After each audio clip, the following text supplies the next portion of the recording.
Bonjour, je suis heureuse de vous retrouver pour nos rendez-vous hebdomadaires proposés par le secteur veille de la DBS. Depuis quelques semaines, on vous propose des interviews de veilleurs ou de documentalistes qui partagent avec nous leur expérience pendant le confinement, ce qu'ils ont pu mettre en place pendant cette période un peu difficile et un peu compliquée. Donc aujourd'hui, je suis avec Eliane. Donc, bonjour Eliane, Bonjour, je vous laisse vous présenter. donc je m'appelle Eliane Cailloux, je suis personnelle du service commun de la documentation de Limoges et j'appartiens au service de soutien à la recherche qui est dirigé par Anna Svambro. Voilà, je suis chargée de m'occuper de la veille documentaire, de l'ingénierie pédagogique. Dans ce cadre-là, donc je réalise des tutoriels, des screencasts sur HAL, archives ouvertes, et je suis correspondant HAL, laboratoire pour le GRESCO à Limoges, un laboratoire de recherche. Voilà. D'accord. Comment s'est passée cette période de confinement pour vous? Alors, en fait, ça a été comme tout le monde, hein, ça a été une grande surprise. On ne s'y attendait pas. Mais quand même, le vendredi soir, notre informaticien nous avait mis en garde en nous disant que le lundi, on ne serait peut-être pas là. Donc, il avait pris soin de nous donner comment dire, une démarche à suivre pour mettre en place le télétravail.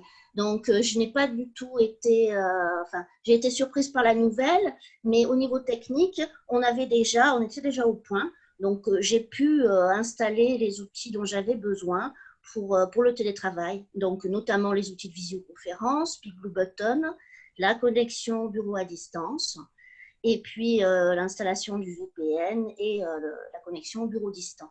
Donc, j'ai pas, techniquement, ça s'est fait sans aucune difficulté. Voilà. D'accord. Donc, vous avez pu accéder à tous vos logiciels, à tous vos dossiers sans Oui, problème. j'ai accédé à mes logiciels logiciels de travail de toute façon sur mon ordinateur personnel, ils y sont déjà. Et les logiciels distants comme Koa ou WinIB pour faire du catalogage, par exemple. Mhm. Donc j'avais vraiment, avec le recul, donc on s'est rendu compte que sur Limoges, on était quand même bien organisé par rapport à d'autres SCD où il y avait vraiment eu une, pas une panique, mais une organisation informatique qui a été plus difficile à se mettre en place. Nous, ça a été, disons que ça a été assez fluide. Et le fait que que vos chercheurs soient également à distance a impliqué une activité différente, la mise en place de nouveaux outils, comment vous avez Oui, pu tout à vous fait. réadapter? Ça m'a posé un problème parce que donc arrivé chez moi, la question s'est posée quoi faire? Quoi faire exactement par rapport à ma veille documentaire, par rapport à mon poste d'ingénierie pédagogique. Donc je me suis mis à la place du chercheur. Je me suis dit tout simplement, comme je me dis quand je suis à mon bureau, de quoi le chercheur a besoin en télétravail pour déposer sur HAL, archives ouvertes. Donc à partir de là, j'avais déjà mis en place un certain nombre d'outils. Donc je vous ai parlé des screencasts. J'avais aussi travaillé sur des articles plus techniques pour leur expliquer comment faire un data management plan, un plan de gestion de données. Et nous avions eu la chance, vraiment une chance, le 24 février, d'avoir eu notre carnaval. On avait ce qu'on appelait un carnaval, c'est-à-dire qu'on avait vu des chercheurs, on avait organisé la journée, ils étaient venus et on les avait formés, toute l'équipe, Anna Svambro, moi et Sandra Compin, les avions formés à Halle, donc ceux qui étaient venus. Et nous avions pu voir que les chercheurs avaient de grosses difficultés en droit, notamment, sur la notion de post-print, de pré-print, de PDF éditeur.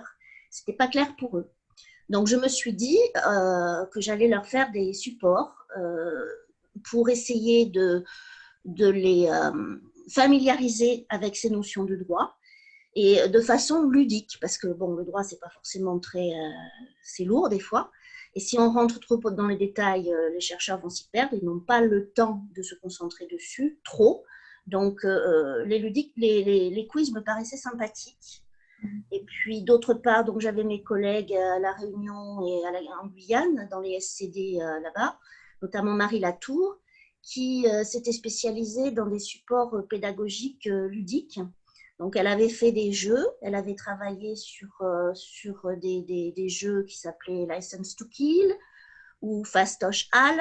qui expliquait par l'intermédiaire d'un jeu familial avec des pions, avec une carte qu'on dépose sur la table, avec un jeu de dés qui explique donc les données de HAL, comment déposer sur HAL, quels sont les droits quand on est chercheur déposant sur HAL.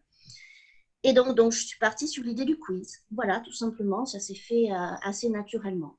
D'accord. Est-ce que donc on peut les voir, nous, ces quiz? Est-ce qu'il y a un endroit où on peut les consulter pour voir un petit peu comment... Alors, les quiz, donc, pour l'instant, sont sur mon site personnel qui s'appelle comedoc.fr. D'accord. Donc, https com-et-doc.fr. Vous allez sur Google de toute façon, et puis vous tapez mon nom avec Comedoc et vous remonterez pratiquement dans les premiers liens de Google. Je l'ai bien référencé. D'accord. Donc, l'idée, en fait, c'est d'aider les chercheurs, d'accompagner les chercheurs à la publication sur HAL C'est ça. avec des quiz, enfin, de façon un peu ludique pour faire en sorte qu'ils aient envie d'aller l'utiliser. Et aussi que ce soit des outils synthétiques et rapides, parce qu'ils n'ont pas toujours le temps. Par exemple, Carnaval, ça s'est organisé, on en a eu beaucoup qui sont venus entre midi et deux, par exemple, au moment de leur repas. Ils n'ont pas toujours le temps de passer une journée, de passer par des conférences sur les archives ouvertes. C'est un peu lourd, il faut organiser la journée. Ils n'ont pas forcément le temps de libérer leur journée, ils ont les cours à assurer. Alors que là, ils peuvent faire de l'auto-formation et ils sont totalement autonomes. Donc, j'ai pris WordPress, puisque c'est mon outil de travail et c'est le CMS du service commun de documentation de l'Université de Limoges. Et j'ai cherché une formule de quiz qui pouvait correspondre.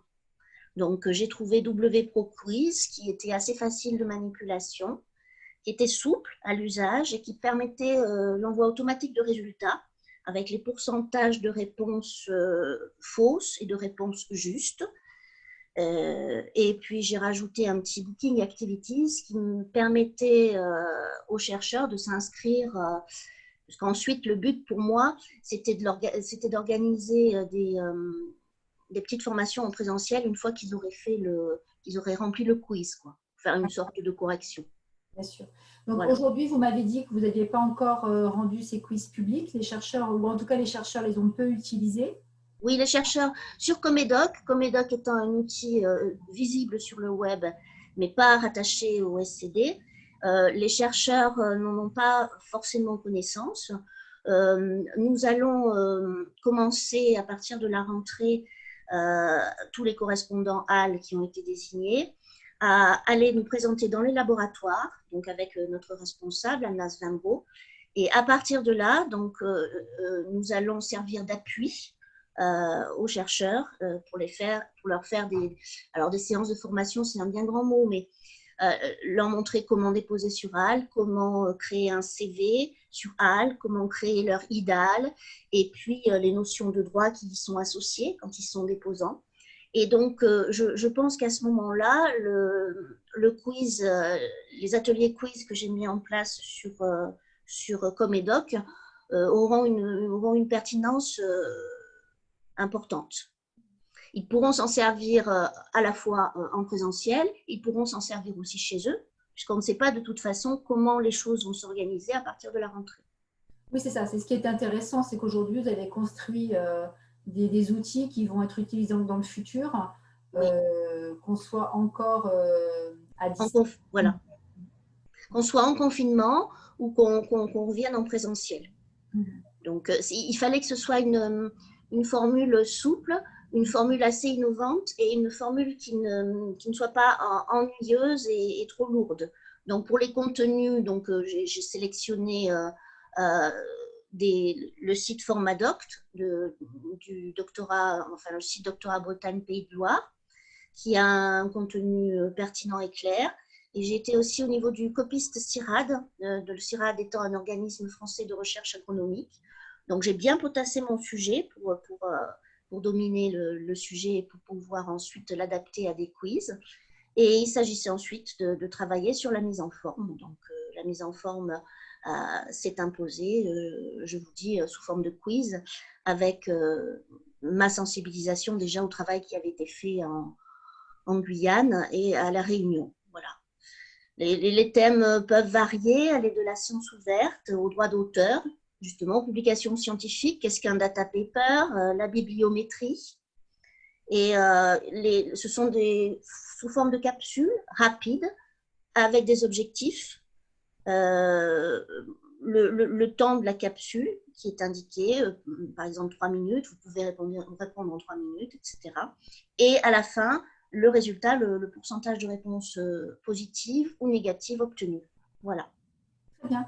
Effectivement, donc l'idée de mettre en place ces petits quiz et ces ateliers très, très interactifs et très courts pour faire de la formation, j'espère que ce sera source d'inspiration pour plusieurs d'entre nous. En tout cas, moi, ça me donne envie de l'appliquer avec mes chercheurs.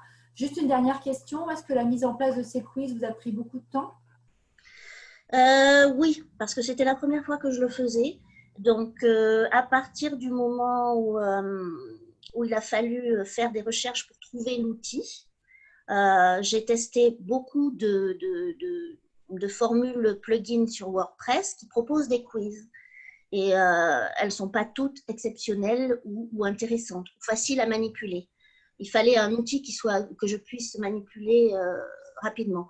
Mais à partir du moment où j'ai trouvé l'outil, ça a été assez vite. Disons qu'en une semaine, j'ai réussi à faire entre 5 et 6 quiz. D'accord. Voilà. Ben, écoutez, merci Eliane. J'espère qu'on aura l'occasion de rediscuter ensemble une fois que les chercheurs auront un petit peu utilisé votre outil et que vous aurez un retour d'expérience à partager avec nous. Très bien. Ben, merci Colette pour cette intervention. Merci, au revoir. Au revoir.